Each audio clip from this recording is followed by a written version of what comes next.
Namaskar. What that affect India? Modi sir, that LP we provided from 10 years ago, an announcement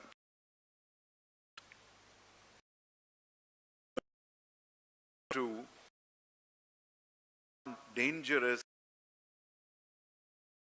thing that they through LP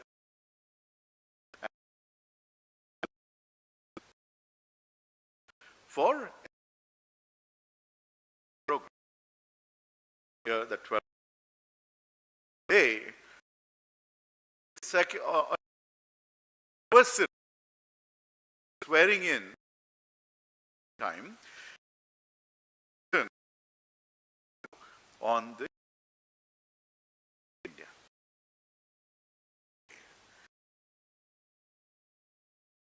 Why? When you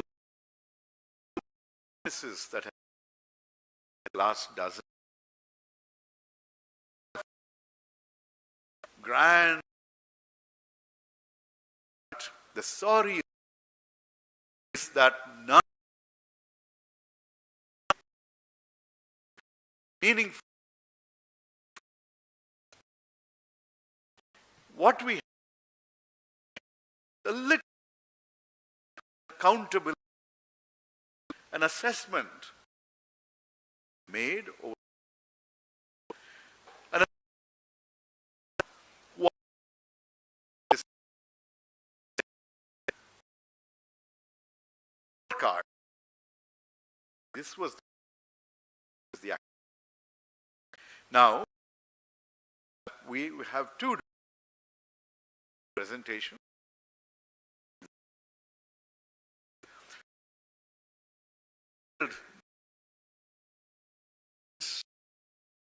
Access that itself is going to be to just 12 slides. All right. I'm Professor of the me is handles department presentation. And after you will in Hindi. Let's the is that third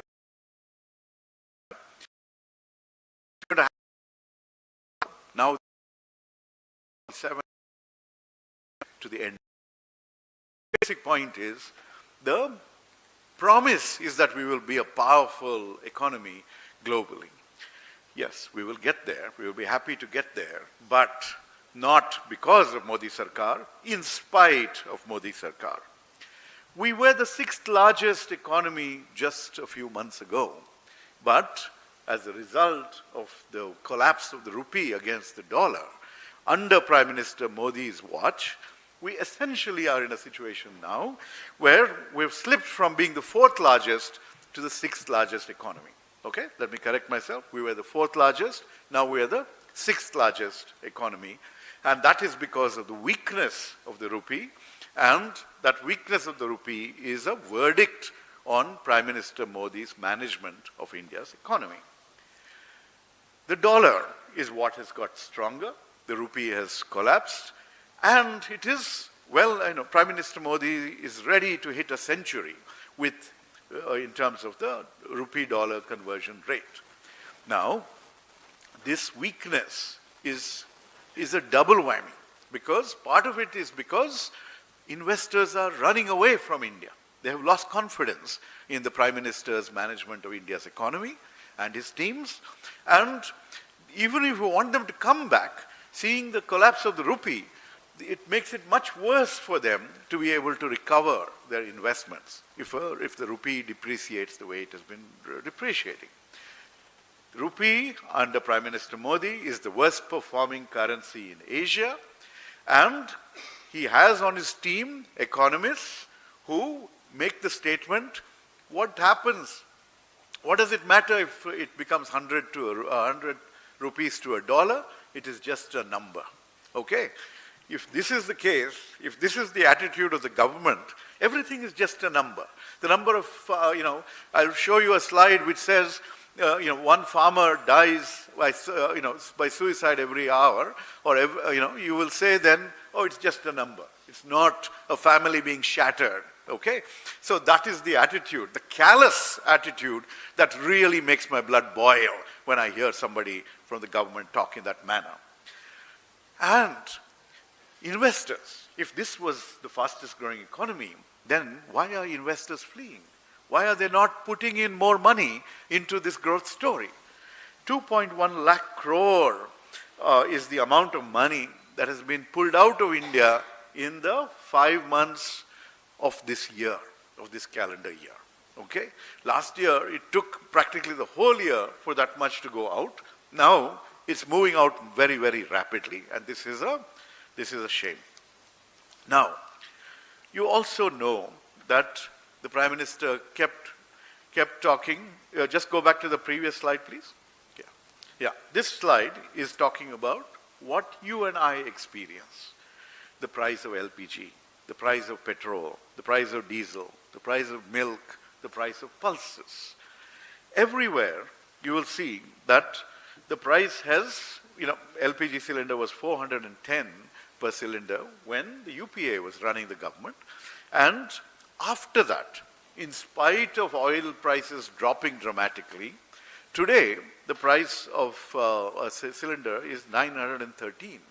It has more than doubled. Now, when you see that things have more than doubled across these basic essential commodities that we need for our daily life, the question that you must ask is, have people's income doubled?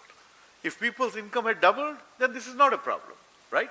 But people's income have stayed stagnant. That means that their real incomes, as we economists call it, have fallen, and as a result, people are cutting down on how much they consume, how much they can eat, how much they can travel. And this is also going to fuel inflation, which makes overall prices in the economy much worse. Next, this is about India. The Prachar, we will transform Bharat into a global center for employment generation. Well, unfortunate reality, 4 out of 10 graduates remain unemployed. The more you study, the worse your chances are in terms of getting hold of a job. Urban youth employment. We're sitting in the capital city of India, New Delhi. 18.4% is the urban youth unemployment rate. That means 1 out of 5 urban youth is unemployed and is not able to get a regular job. They may be getting employed in the gig economy and things like that. Only 7% of unemployed graduates will secure a permanent salaried job within a year. Okay? So basically, after studying and trying so hard, families investing their savings, borrowing and sacrificing, you end up with this situation where there is no benefit from that education. This is a tragedy. That whole demographic dividend that we were waiting for is evaporating in front of our eyes, vanishing in front of our eyes, presaging a demographic disaster thanks to the incompetence of the Modi Sarkar. And when you look further, when it comes to jobs, we were ranked 108th in terms of what is called the global gender gap, right? How many women are in the workforce compared to men. Well, now we have become 131st in the world. So we are failing 1/2 of our population by not creating opportunities for our women to enter the workforce. Next. We keep hearing that micro, small, medium enterprises, these are the backbone of the Indian economy. These are the job creators of the Indian economy. And that they will be doing very well thanks to the various schemes of the government, mudra, things like that. Unfortunately, we've had, just in the last financial year, 40,000 MSMEs shutting shop. Okay. And this is just last year. If you start looking at when the real tragedy hit the MSME sector and why the economy has been on a downtrend since then, you have to go back to that famous announcement on November 8th, 2016. Right? Mitro, remember the demonetization. The damage from the demonetization continues, and MSME sector continues to bear the brunt and is on the verge of collapse thanks to the mismanagement of the Modi Sarkar. And this safety valve for the country, the driving force of new jobs, is in deep trouble. Next. You remember in 2017, the Prime Minister said he will double farmers' incomes by 2022. It is 2026 today. And farmers are not seeing anything close to a doubling of their income. In fact, they're in a worse situation than they ever were. We have, in the last decade, under Prime Minister Modi, more than 1 lakh agriculture-linked suicides. That means that every hour, one farmer or farm laborer dies by suicide. Is that because their incomes doubled? Or is this just a number to this government that does not matter? That is the question you need to ask. It is a real shame that the burden of farm debt is now 33.5 lakh crores, 33.5 billion rupees. Moving on, you're aware that the Prime Minister enjoys foreign travel. That is because he's the Vishwaguru. He goes on his glorious tours, hugging people and foreign leaders and imparting India's wisdom. Unfortunately, what you have is a reality where nobody seems to care for India as Vishwaguru. Possibly, all these foreign trips are nothing more than business development trips for his favorite industrialist. That's another story. You can check it out. But basically, if you think about what has happened, right? All those, Trump Sarkar statements, hugging Prime Minister Dolan, all that, President Dolan, all that has essentially resulted in India being targeted with enormous tariffs, India being dictated to. What happens to our sovereignty? What happens to our independence? What happened to our historic relationship with Iran? We slowly, because the Prime Minister did not want to offend the United States, we slowly walked away from Iranian oil. We slowly walked away from our strategic investment in the Chahabahar port. And now, when the Prime Minister wants to secure oil for us from Russia, he has to seek permission from the United States of America. And that is what India has been reduced to. When it comes to protecting our borders, nobody has entered into our borders. Koi gusa nahi hai, as he said. What is the reality? How are Indian people being treated in other countries? Shackled and deported. Okay, that is the end result of all this, melody diplomacy. What else? The lack of preparedness. During the UPA time, we launched this whole program to increase the strategic reserve of petroleum products. However, in the last 10 years, those reserves were not filled up. There was they were not expanded. We did not prepare. When I say we, Modi Sarkar and the government of India did not prepare for a potential situation where we would face shortages of oil, petroleum, natural gas, etc. As a result, when the Strait of Hormuz becomes the choke point and 90% of some of our supplies come from there, we are in a situation where we're not able to produce enough urea, we're not able to provide fertilizers to our farmers, and as a result, the farmers get hit doubly. The prices go up, the supply goes down. What will happen to our agricultural security? What will happen to farmers' incomes? These are all questions that you must ask. Then, of course, the prachar next is about India, about strengthening democracy. Well, we are going through one of the roughest periods in Indian history when it comes to Indian democracy.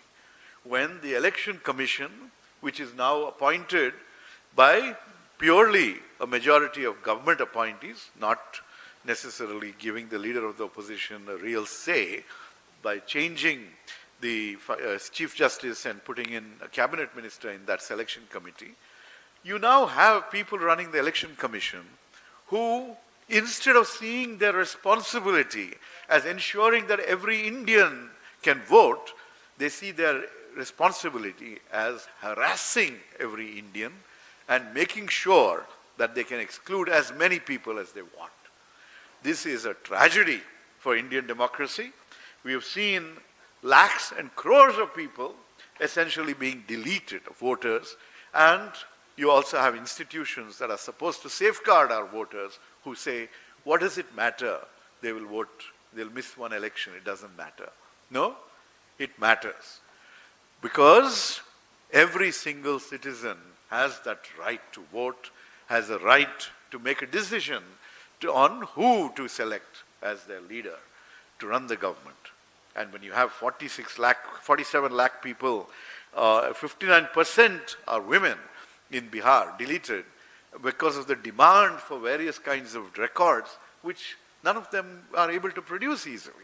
You've seen 91 lakh deleted in West Bengal, 6.5 crores deleted across the country, hate speech being ignored. Essentially, we have a situation where our democracy is deeply flawed. And this is a real tragedy for every citizen of India. And then, of course, what has been capturing people's attention? We are parents. We're concerned about our children and their futures. And we put in a lot of effort to educate them. And when it comes to examinations, we really give whatever we can in terms of support to ensure that our children are able to do well, because these examinations are a matter of doing well or not doing well in life. And what do we see? We saw that in the NEET, we had a NEET exam leakage. This is not one leakage that took place, one leak of exam paper. Leaks have been going on now. 89 paper leaks, 48 re-exams during the last 10 years of Modi Sarkar. If you can't run it, why are you in this business? Let's figure out some other way. But instead, you're compromising the future of our children. And this is something that we cannot stand, and that is why in every corner of India, the demand is Mantri Pradhan must resign. We need the education minister to go. We need heads to roll from the top. And for our young children who are graduating from school, what happened to the CBSE? You saw that certain favoritism towards certain companies resulted in a situation where, where it took bright youngsters to investigate and show the flaws in how the government administers the CBSE, in how it had gone ahead and given contracts to companies that were incompetent and should have been blacklisted. And then, of course, there is the prachar that peace and harmony are returning across the country. Modi Sarkar, the BJP's hold may be by hook or crook expanding, but when you think about peace, that is not happening. The Prime Minister, for many years, had forgotten that India had a state called Manipur. It took him a couple of years of Manipur burning, of ethnic clashes, of people not being able to go back to their homes, of communal violence. After all that, finally he remembered that there is a state called Manipur, and he went there to inaugurate some infrastructure program. But has peace returned to Manipur? Has the harmony that existed returned to the northeast? No. Unfortunately, that is not the case. And more than 60,000 people have been displaced from their homes.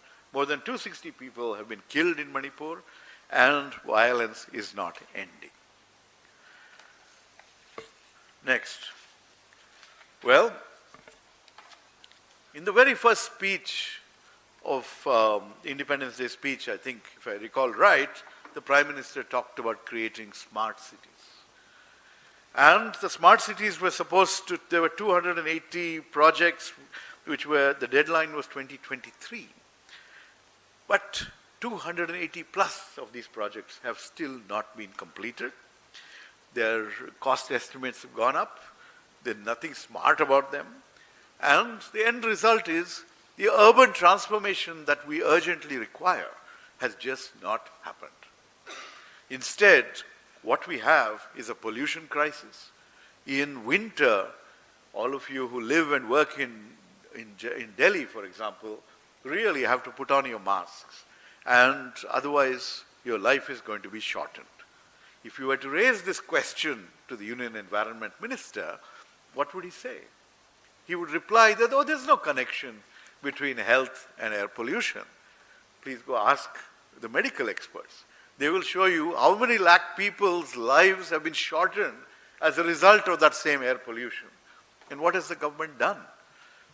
Or its chief minister in this city done? Those are the questions that you need to ask. And right now, we're experiencing mega heat stress. A map of India, if you were to look at a temperature map, it is blazing red. And that is a matter of grave concern because the human body cannot tolerate temperature, what's called a wet bulb temperature, above a certain point. And we are practically there. The demand on our electricity grid to cool people, those who are lucky enough to have fans and ACs, is already maxed out. And the worker, the gig worker, the person who works outdoors, you're going to see a lot more heat-related deaths. We saw this. We saw this when people were on election duty 2 years ago, right? So it's not something, we can say we're strong people, we can deal with the heat, usme kya? But that's not the case. The body cannot deal with it. And why then is the government not doing enough to deal with cooling the country? And the last point out of hundreds of points that we have for you in the detailed document, is about going by train around the country. What is every train traveler's biggest concern? Whether they will reach safely. Why? Because we've had 22,400 lives lost on railway tracks and premises. That's as per NCRB data. What about safety measures? There is a new technology called Kavach. How much of India's railway tracks are covered by Kavach? 2%. So, there have been, just in the last year, there have been 31 consequential train accidents, 2024-25. Does the minister care? Well, he cares enough to go and take some reels and move on, waiting for the next opportunity to take reels of the next train accident. No fixing, no fixing of accountability either. And there's this great scheme called Amrit Bharat Station Scheme. Only 172 out of 1337 stations have been completed. So basically, what we have is just a long record of failure. When you think about some of the wonderful programs that the UPA had brought in, like Manrega, they have shattered that program and brought in this new VB Ramji. And the basic thing is, what was a guaranteed support, income support for the poorest of the poor at the time of distress has now been taken away. That is the essence of Modi Sarkar. Callous, people's death and their hardship, these are just numbers. The government doesn't care. It is continuing its prachar. If you want a detailed expose, there is going to be this particular QR code that's there on the screen as well, and it will lead you to a 76-page document. Can we switch to that for a second, please? Which covers each of these issues in much more depth. It covers each of these issues with references. That is how the research department operates. If we make a claim that this is the number of deaths or something like that, you will see that there will be, where did we get that information from? You will see a reference, a link that shows you. You can see that in, next page please, you can see, this is 76 pages. At the bottom you can see the references, right? Okay? And this is also not, these are all again headlines only. We have not written essays. If you want to write the detailed story of Modi Sarkar, you will have to have multiple volumes of, for failure in this sector, failure in that sector. If you all want that, we will work on it, and we can have a literary festival devoted to Modi Sarkar's failures in different sectors. Thank you. धन्यवाद राजीव जी। अब मैं संक्षिप्त में आपको ये जो presentation उन्होंने इनकी टीम ने तैयार किया है, बहुत विस्तार से सारे मुद्दों को कवर किया है, मैं उसके बारे में आपको संक्षिप्त में बताना चाहता हूँ। मोदी जी अक्सर कहते हैं कि भारत एक लोकतंत्र का त्यौहार, लोकतंत्र के त्यौहार के बारे में अक्सर बात करते हैं, और आज अपने शासनकाल की 12वीं वर्षगांठ पे उन्होंने एक भारत के निवासियों के एक तोहफा दिया है। उज्ज्वला योजना के तहत जो सब्सिडाइज्ड सिलेंडर मिलते थे, हालांकि उनका रेट तो लगातार बढ़ता रहा है, आज उन्होंने घोषणा की कि 9 से 4 तक काटा जाएगा। अब लोग अपने चूल्हे जलाना उनके लिए मुश्किल होने वाला है। ये मैं मानता हूं कि ये 12 साल का जो उनका रिकॉर्ड है उसका एक प्रतीक है। झूठे वादे, धोखे जिनके बारे में विस्तार से प्रेजेंटेशन में राजीव जी ने अभी आपको दिखाया, मैं फिर से आपको संक्षिप्त में बताना चाहता हूं। पहला दावा था कि भारत को विश्व की तीसरी सबसे बड़ी अर्थव्यवस्था बनाया जाएगा। 2024 तक $5 ट्रिलियन का जीडीपी भारत में होगा, ये उनका 2019 में दावा था, और हकीकत 4 ट्रिलियन से भी कम है। तीसरी बड़ी अर्थव्यवस्था के बजाय छठी बड़ी अर्थव्यवस्था आज वर्तमान में भारत है, और लगातार जो रैंक्स हैं वो गिरते जा रहे हैं। और एक इसका महत्वपूर्ण कारण है, एक बड़ा कारण है रुपए की तेजी से गिरना। अब 97 तक तो 97 पार हो चुका है, 100 पास आ रहा है, और जैसे कि आपको पता है प्रधानमंत्री के एक सलाहकार ने कहा था कि 100 is just a number, तो फिर 110 is also just a number, 120 is just a number, 150, तो ये कब तक गिरता रहेगा और सिर्फ नंबर रहेगा? इसका एक बहुत बड़ा प्रभाव पड़ता है हमारी अर्थव्यवस्था पे। महंगाई बढ़ती है, तेल का रेट बढ़ता है, जो भी इंपोर्ट्स होते हैं उनका रेट बढ़ता रहता है, तो इससे बहुत भारी एक गहरी संकट हमारी अर्थव्यवस्था को जूझना पड़ रहा है। एक और बात मैं आपको के सामने रखना चाहता हूं कि ये जो जीडीपी ग्रोथ रेट की बात होती है, कुछ दिन पहले 7.7 का जीडीपी ग्रोथ रेट बताया गया था। जो वित्त मंत्रालय के मुख्य सलाहकार, पूर्व सलाहकार अरविंद सुब्रमण्यम खुद ने कहा है कि जब यूपीए के समय जब जीडीपी का कैलकुलेशन हो रहा था, सच्चाई से 1-1.5 दशमलव कम दिख रहा था, और मोदी सरकार के शासनकाल में 1.5-2% ज्यादा दिखाई दे रहा है। तो आप सीधी बात समझ सकते हैं कि एक तरफ वो जीडीपी का रेट आर्टिफिशियली बढ़ा रहे हैं, और लेकिन फिर भी हमारा जो जीडीपी टारगेट है वो मिस होते जा रहा है। तो आप बताइए, ये निकम्मापन जो है इससे साफ दिखाई दे रहा है। इसका सीधा इम्पैक्ट है फॉरेन इन्वेस्टमेंट पे। जैसे कि आप स्लाइड पे देख सकते हैं, 2.1 लाख करोड़ रुपए भारत छोड़ के चले गए हैं। आपको याद है कि जो वित्त मंत्री खुद ने कहा है कि भारत के जो इंडस्ट्रियलिस्ट हैं वो इन्वेस्ट नहीं कर रहे हैं, और पूछते हैं क्यों नहीं कर रहे हैं, और उसके बाद अगले दिन ईडी सीबीआई के रेड्स होते हैं। अब पहले वो इन्वेस्ट नहीं कर रहे थे, अब वो खुद दुबई, लंदन, सिंगापुर चले गए हैं और अब अपना पैसा लेके जा रहे हैं। तो ये है हमारी मोदी सरकार की अर्थव्यवस्था की नीतियों का इम्पैक्ट। अगले स्लाइड पे आते हैं। तो जो हमारे इंडस्ट्रियलिस्ट हैं वो तो निकल के बच रहे हैं, आम जनता का क्या हो रहा है? तो दूसरा जो वादा था मोदी सरकार का, महंगाई से राहत, और सच्चाई आपके सामने मैं रखना चाहता हूं। एलपीजी का रेट 2014 और अब के बीच एलपीजी का रेट 123% बढ़ा है, पेट्रोल का 44% बढ़ा है, डीजल का 73% बढ़ा है, दूध का 71% बढ़ा है और दाल का 84% बढ़ा है। तो ये है रिकॉर्ड मोदी सरकार की महंगाई के राहत का। एक और उन्होंने बात की थी, क्योंकि महंगाई की बात तो हो गई, अब रोजगार पे आते हैं, कि भारत को विश्व में एक रोजगार का केंद्र बना देंगे। अब ये तो हंसने वाली बात आज लग रही है, लेकिन उन्होंने ये कहा था और उनकी डिलीवरी क्या रही? 10 में से 4 युवा बेरोजगार हैं, 18.4 शहरी युवा बेरोजगार हैं, और इसके अलावा कुछ कहने की जरूरत नहीं, क्योंकि देश का युवा जानता है कि सच्चाई क्या है। अब अगले साइड पे आते हैं। एमएसएमईज यानी सूक्ष्म लघु मध्यम उद्योग।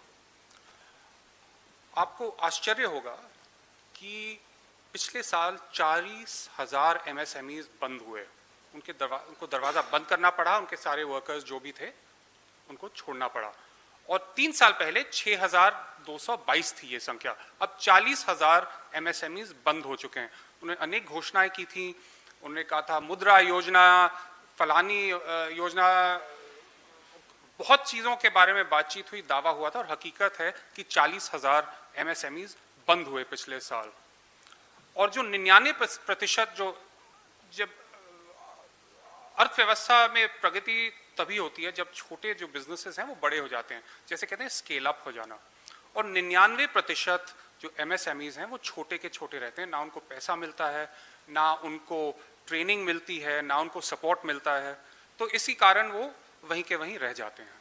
और ये है 12 साल के बाद मोदी सरकार का रिकॉर्ड। फिर उन्होंने कहा था एग्रीकल्चर के बारे में, आप सबको याद है, किसान की आय दुगनी करेंगे। अब जैसे कि आप देख सकते हैं पिछले 10 सालों में 1.9 लाख किसानों ने आत्महत्या की है, यानी हर घंटे एक किसान आत्महत्या करता है।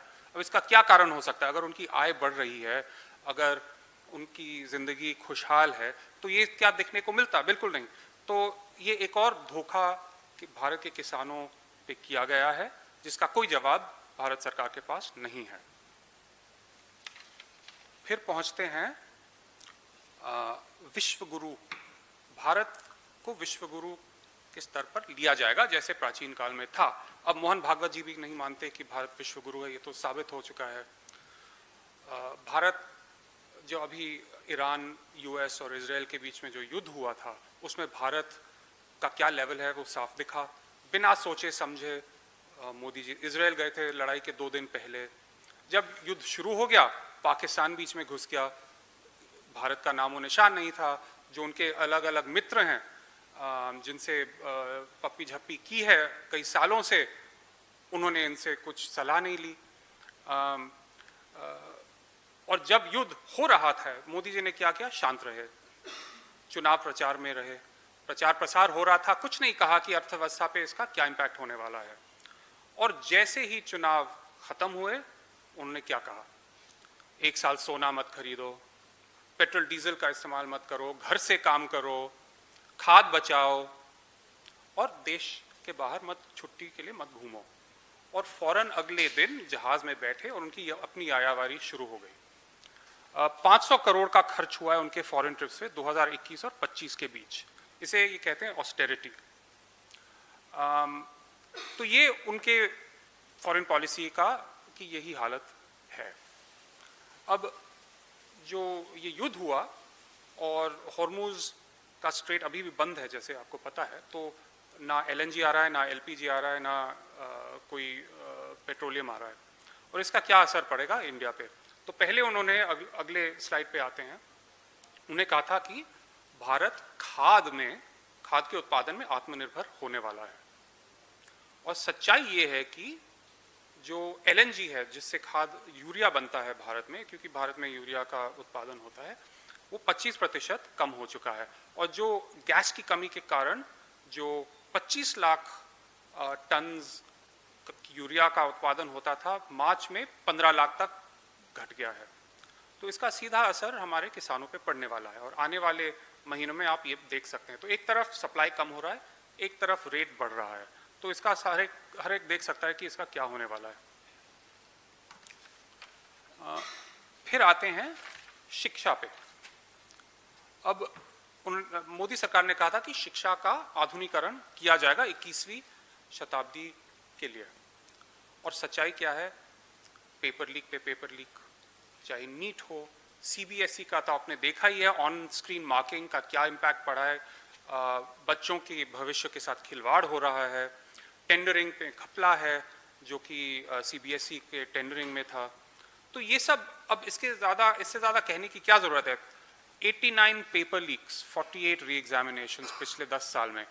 तो हमारी मांग है और पूरे विपक्ष की मांग है कि धर्मेंद्र प्रधान जी फौरन इस्तीफा दें, क्योंकि जिस प्रकार देश के युवा के भविष्य से खिलवाड़ हो रहा है, जिस प्रकार 21st सेंचुरी की जगह हम 19th सेंचुरी में जा रहे हैं, जहां शिक्षा व्यवस्था का सवाल है, ये जिम्मेदारी सीधे उन पे पड़ती है। वैसे मोदी जी पे भी पड़ती है, लेकिन कम से कम धर्मेंद्र प्रधान जी को इस्तीफा देना चाहिए।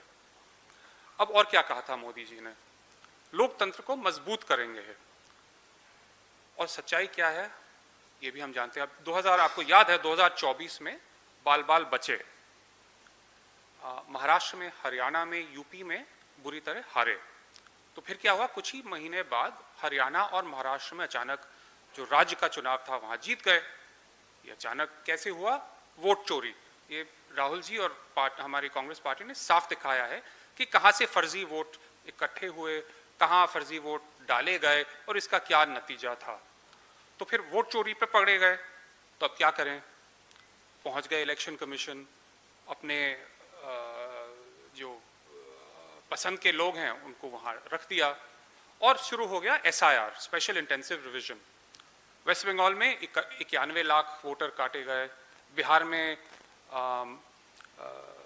47 लाख वोटर काटे गए, बंगाल में तो नए कैटेगरीज जो भी वोटर पास हो रहा था उसको भी उन्होंने कैंसिल कर दिया, क्योंकि मोदी जी को जिताना है। तो अभी एक नया तरीका, पहले अनऑफिशियली कर रहे थे वोट चोरी के माध्यम से, अब ऑफिशियली कर रहे हैं चुनाव उद्योग के साथ। तो ये इस प्रकार उन्हें प्रचंड जीत मिल रही है चुनावों में, जहां 2024 में बुरी तरह हारे थे। ये पूरी देश की जनता को साफ दिख रहा है। अब आते हैं मणिपुर पे। कितने साल से, 3 साल से वहां पे हिंसा चल रही है। 2060 से ज्यादा लोग की मृत्यु हुई, 60,000 निवासी, दोनों अलग अलग जो ग्रुप्स हैं उनके अब अपने बेघर हैं, घर से भागना पड़ा, और इसके बारे में मोदी सरकार कुछ नहीं कर रही। मोदी जी एक बार गए, एक दिन से कम बिताया, किसी चीज के उद्घाटन के लिए गए, किसी से मिले नहीं, बातचीत नहीं हुई, कोई जिम्मेदारी नहीं ली। तो ये है सच्चाई हमारे जो हम नॉर्थ ईस्ट में, वो नॉर्थ ईस्ट की अक्सर बात करते हैं कि नॉर्थ ईस्ट मेरे दिल में उसके लिए जगह है, लेकिन जब मतलब की बात होती है तो गायब हो जाते हैं। अब आते हैं इंफ्रास्ट्रक्चर पे। बहुत बातचीत होती है इंफ्रास्ट्रक्चर के बारे में, लेकिन सच्चाई ये है कि जो शहर में जो चाहे दिल्ली हो, अब मुंबई भी, अलग अलग शहरों में जो निवासी हैं वो गर्मी से और प्रदूषण से और कचरे से पीड़ित हैं, त्रस्त हैं। हर जगह आप देख सकते हो गर्मी की समस्या। राजीव जी ने बताई कि आपने कुछ ही दिन पहले वो हीट मैप देखा होगा, पूरे विश्व में सबसे जरा जो लाल इलाका था, जो दिख रहा था, जहां सबसे ज्यादा गर्मी है, वो है भारत। और ये लोग क्या कर रहे हैं? और आप सबको पता है, हर बच्चे को पता है, स्कूल के बच्चे को पता है कि एक कारण, बहुत कारण है इस गर्मी के। एक कारण है कि आप लगातार पेड़ काट रहे हैं, चाहे आप ग्रेट निकोबार में हो या आप इंडिया मेनलैंड में हो या जहां भी हो, पेड़ लगातार काटे जा रहे हैं। और जहां भी, अगर बाहर जो भी तापमान हो, अगर आप पेड़ के पास खड़े हैं तो ठंडा महसूस होता है। ये बच्चा जानता है, लेकिन मोदी सरकार की नीतियां क्या हैं? पेड़ काटो, पैसा बनाओ। जो स्मार्ट सिटीज़ परियोजना की घोषणा हुई थी उसके बारे में तो शांत हो गए हैं। 2080 प्रोजेक्ट्स उन्होंने शुरू किए और अभी तक अधूरे रह गए हैं। तो ये तो एक मजाक सा लग रहा है, कोई भी जो किसी भारत के शहर में रहता है उसको तो मजाक लगता होगा कि यहाँ स्मार्ट सिटी वैसे है कहाँ। और आखिर में मैं रेलवेज़ की बात करना चाहूँ। रेलवेज़ के बारे में भी बहुत प्रसार होता है। रील मिनिस्टर जो हमारे हैं वो तो बहुत वीडियोस भी चलाते हैं, वंदे भारत अक्सर चलाते हैं, कभी कभी स्पीड दोगुनी करके दिखाते हैं। लेकिन सच्चाई क्या है? सच्चाई है कि जो आम जनता है वो ट्रेनों में मवेशियों की तरह भरी पड़ी है, ट्रेनें लेट चलती हैं और सेफ्टी की एक बहुत बड़ी समस्या है। 22,413 मौतें हुई हैं एनसीआरबी के आंकड़ों के तहत जो रेलवे ट्रैक्स पे।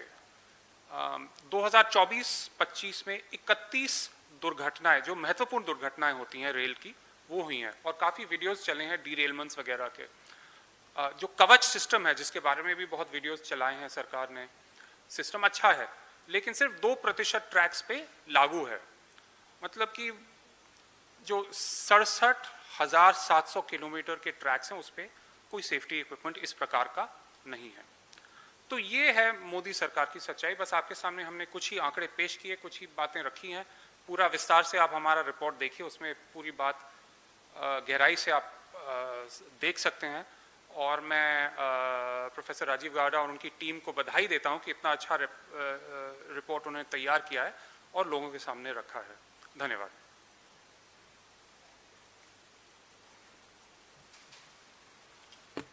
Questions, please?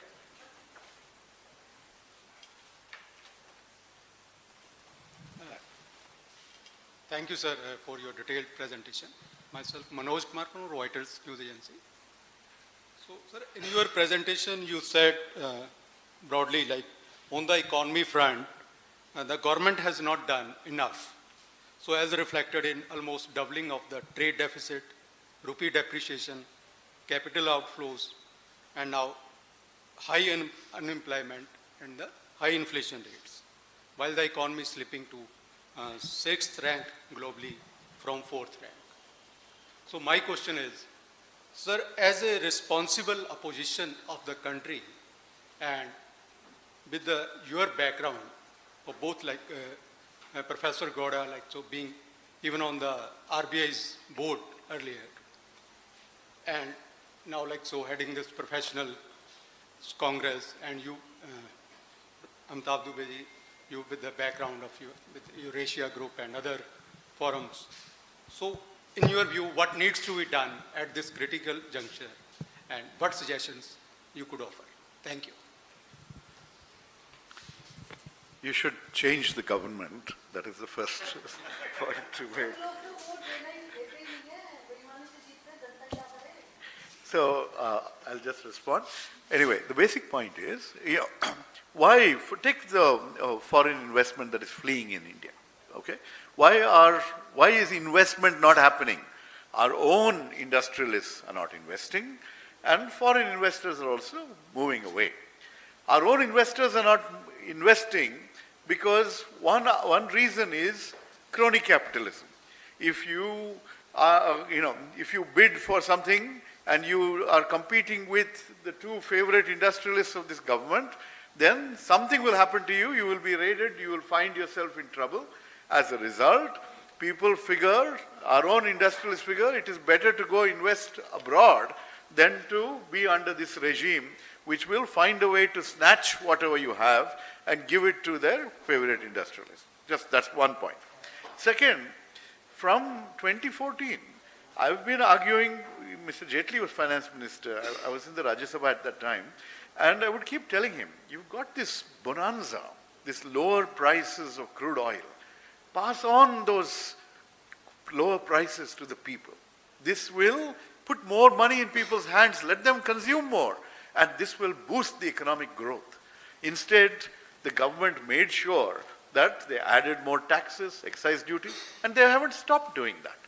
And the government kept getting huge windfall dividends from the oil marketing companies.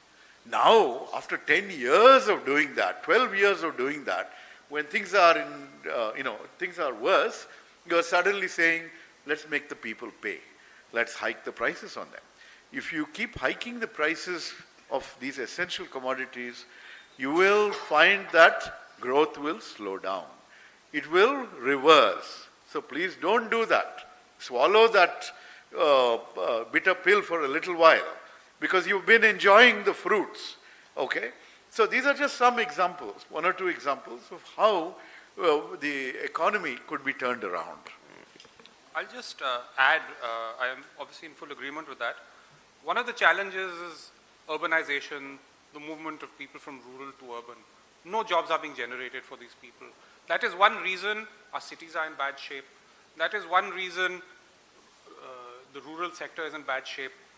If we get private investment going, which means abandoning Raid Raj, which means bringing back the money that is being squirreled away outside by our industrialists, raising the investment rate, then the jobs will be generated.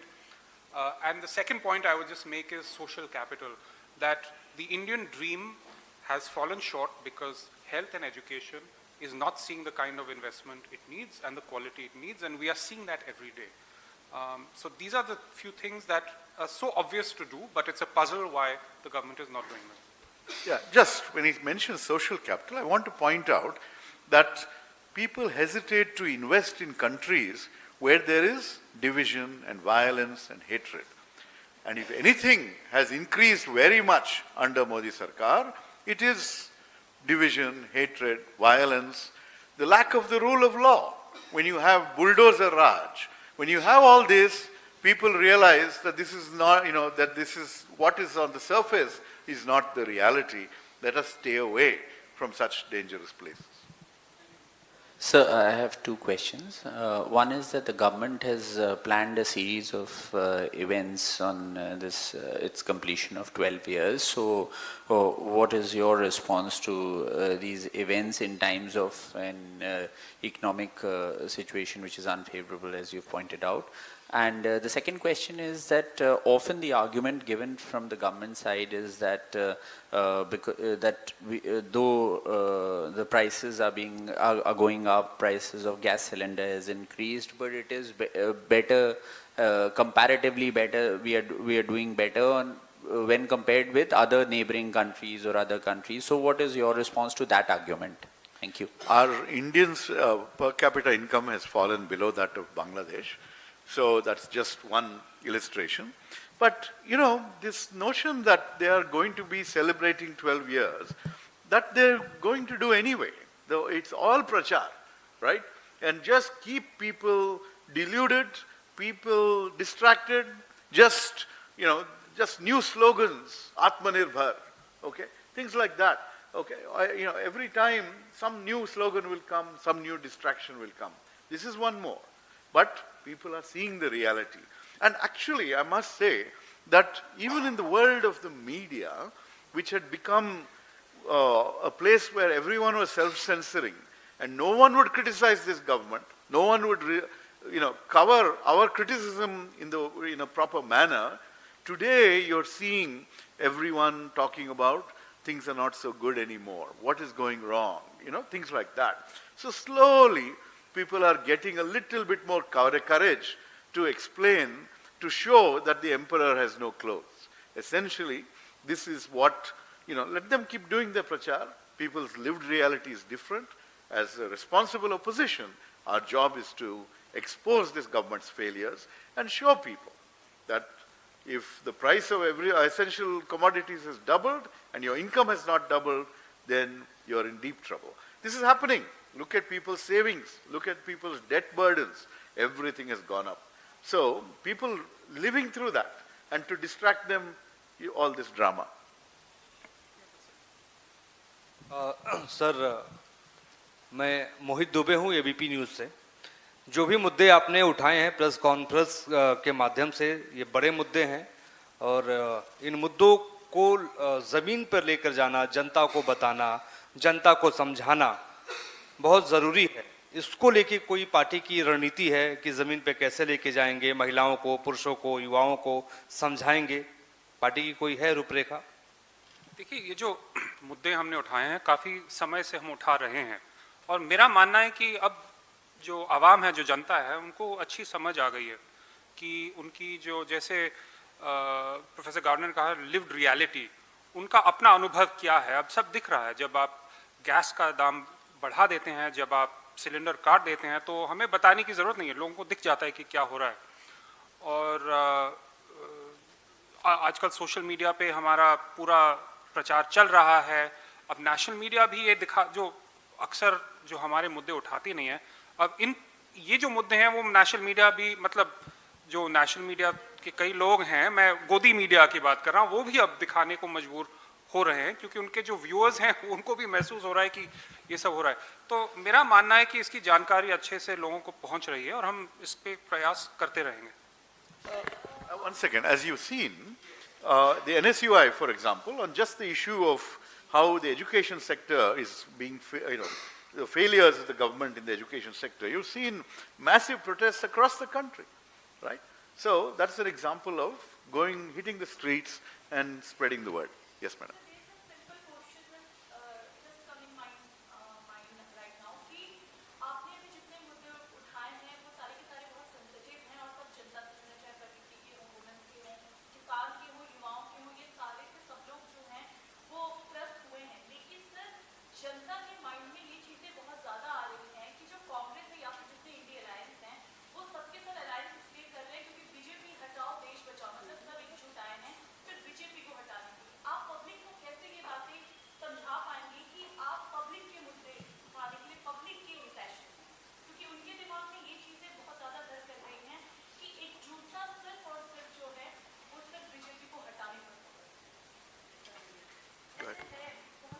देखिए, इस सरकार, ये जो नीतियां हैं जिनके कारण जनता त्रस्त है, ये किसकी नीतियां हैं? ये सरकार की नीतियां हैं, मोदी सरकार की नीतियां हैं। तो अगर नीतियां बदलनी है तो सरकार बदलनी है, ये जाहिर है। तो इसमें दो राय हो नहीं सकती कि विपक्ष की क्या भूमिका है कि लोगों तक मुद्दे पहुंचाना, और जब चुनाव होता है तो परिवर्तन लागू करवाना, या प्रचार के माध्यम से जब चुनाव होता है फिर नई सरकार आएगी। तो ये कहना कि हम सिर्फ बीजेपी हटाना चाहते हैं, हम बीजेपी क्यों हटाना चाहते हैं? हम बीजेपी इसलिए हटाना चाहते हैं क्योंकि उनकी नीतियां जो हैं वो गलत हैं, और हम दूसरी नीतियां लाना चाहते हैं जिससे लोगों का भला होगा। तो ये सीधी सी बात है, इसमें कंट्रोवर्सी की क्या जगह?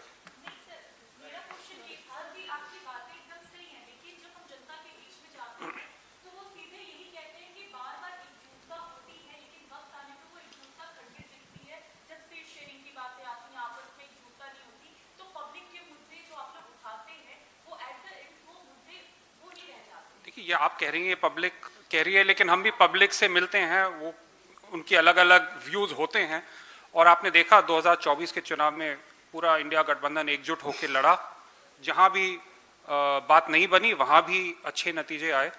तो ये रणनीति का जो सवाल है वो अलग है, जो लोगों के मुद्दों का सवाल है वो अलग है। और कई राज्यों में अभी हमारी मीटिंग हुई थी, बहुत अच्छी मीटिंग हुई थी, बातचीत हुई थी, और आगे की रणनीति के बारे में चर्चा हुई थी। तो ये तो होता रहेगा, जो पार्टी पॉलिटिक्स में होता है वो होता रहता है, लेकिन हम मुद्दे उठा रहे हैं, उठाते रहेंगे।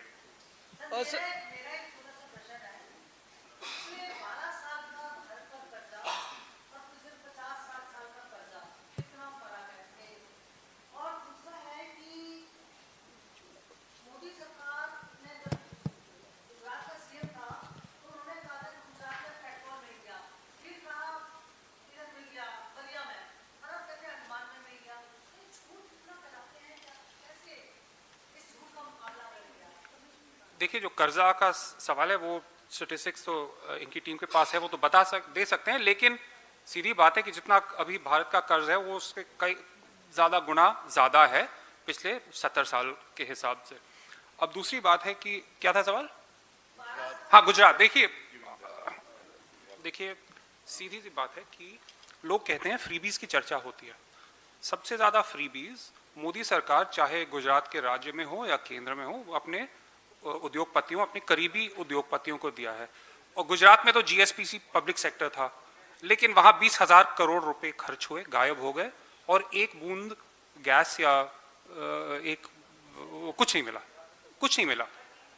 इसी प्रकार से अलग अलग जो राइट ऑफ्स हुए हैं, लोन राइट ऑफ्स हुए हैं, लाखों करोड़ के हुए हैं, गायब हो गए हैं। वो थियोरी में वो वापस आ सकते हैं लेकिन आते नहीं हैं।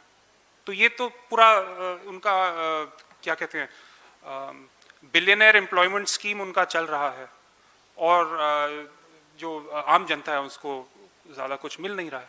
तो ये सच्चाई है, तो इसमें कोई कंट्रोवर्सी नहीं। अब सब भारत में हर एक समझ चुका है कि ये कैसे हो रहा है, क्यों हो रहा है। उज्ज्वला योजना के तहत पहले सिलेंडर जो है 12 से 9 किए गए, अब 9 से 4 हो गए हैं। इस पर आपका क्या रिएक्शन है? देखिए, जब ये योजना लागू की गई थी तो पहली बात है कि जो एलपीजी सप्लाई का पूरा इंफ्रास्ट्रक्चर है वो यूपीए के समय बनाया गया था, और उस समय भी सब्सिडाइज सिलेंडर दिए जा रहे थे। मोदी सरकार ने एक थोड़ी एक्स्ट्रा सब्सिडी दी इंस्टॉलेशन के लिए, और रीब्रांडिंग पूरी योजना का कर लिया। उन दिनों में कहते थे कि अब वो जो लकड़ी से धुएं से अब आज़ादी मिलेगी, मुक्ति मिलेगी, क्योंकि वो लोगों की सेहत के लिए खराब थी। तो अब क्या लकड़ी फिर से देने लगेंगे लोगों को? कैसी बात हुई कि उन दिनों आप कह रहे थे हम लोगों के सेहत के लिए ये सब कर रहे हैं, उनके ये हेल्थ के लिए क्लीन एनर्जी दे रहे हैं, और अब घटा रहे हैं। तो क्या अब लोग लकड़ी काट के अपना चूल्हा जलाएंगे? तो ये अजीब सी बात है। तो उनको समझाना चाहिए कि ये क्यों हो रहा है, कैसे हो रहा है, और चुनाव के समय कैसे इसके बारे में इतनी शांति रही। See, the fact that they announced this and the news came to people on the day they're celebrating their 12th anniversary, it shows how little they care for people and their concerns and their health and their realities, how their difficulties of life. That is the real story. Not just have they been reducing the number of cylinders available, but they don't care about when they're going to be hurting the people. That is the real tragedy. मेरे 2 सवाल हैं। एक तो research अच्छी है, लेकिन sir ये हिंदी में हो तो और ज़्यादा अच्छा है, हिंदी में। 2 सवाल हैं। पहला सवाल ये कि 29 किसान रोजाना मर रहे हैं, ऐसा डाटा बोल रहा है, और 15 लाख करोड़ के आसपास कॉर्पोरेट का राइट ऑफ हुआ है। तो क्या जैसे डॉलर की में रुपए में बदलने पे भी नंबर है, तो क्या किसानों की मौत भी सरकार के लिए एक नंबर है? क्योंकि जब कॉर्पोरेट्स का 15 लाख माफ किया सकता है, तो ऐसा लगता है कि किसानों के प्रति इनके हृदय में कोई संवेदना नहीं बची है। देखिए, सीधी सी बात है, जब तक ये किसी भी प्रकार खिलवाड़ करके चुनाव जीतते रहेंगे, इनको कोई परवाह नहीं। किसान को क्या हो, मजदूर को क्या हो, हाउसवाइफ को क्या हो, विद्यार्थियों को क्या हो। आपने तो खुद ही बात रख ली सामने कि एक तरफ इतने राइट ऑफ्स हो रहे हैं और दूसरी तरफ किसानों के साथ क्या हाल हो रहा है। अब किसानों का आंदोलन भी हुआ था, आपको याद है, लेकिन उसके बाद क्या हुआ? उन्होंने जो काले कानून है वो वापस ले लिए, लेकिन अब स्थिति वही की वही रह गई है। तो इसका एक ही जवाब है, इस सरकार, इस निकम्मी और क्रूर सरकार को हटाना। इसके अलावा कुछ नहीं बदलने वाला है। देश की जनता को ये बात अब समझ में आ रही है। 12 साल हो चुके हैं, उन्होंने क्या किया है? कुछ नहीं किया है। तो ये सच्चाई है। दूसरा, विकसित भारत की बोलते हैं 2047 की, जबकि एजुकेशन बजट कम किया गया, और एजुकेशन में जो गड़बड़ियाँ आ रही हैं वो कैसे भी माफी के काबिल नहीं है। तो क्या लगता है 2047 में जो आज से 20 साल बाद जो बच्चे बड़े होंगे, तो क्या नीट के पेपर के लीक वाले या सीबीएसई बोर्ड में फेल होने वाले 2047 विकसित भारत होंगे? देखिए, विकसित भारत अब 2037 उन्होंने कर दिया, क्योंकि पहले इसका कहा था 2022 तक विकसित होगा, सब ठीक हो जाएगा। अब कुछ हुआ नहीं, तो अब डेडलाइन 47 तक पहुंचा दिया है। अब मोदी जी तो नहीं रहेंगे 47 में, उनका कैबिनेट भी नहीं रहेगा, तो कुछ भी कह सकते हैं। सच्चाई ये है कि अगर आपको विकसित भारत चाहिए 2047 के लिए, आपको नई सरकार चुननी पड़ेगी, और 2029 में यही होने वाला है, मेरा मानना है। Thank you very much. धन्यवाद।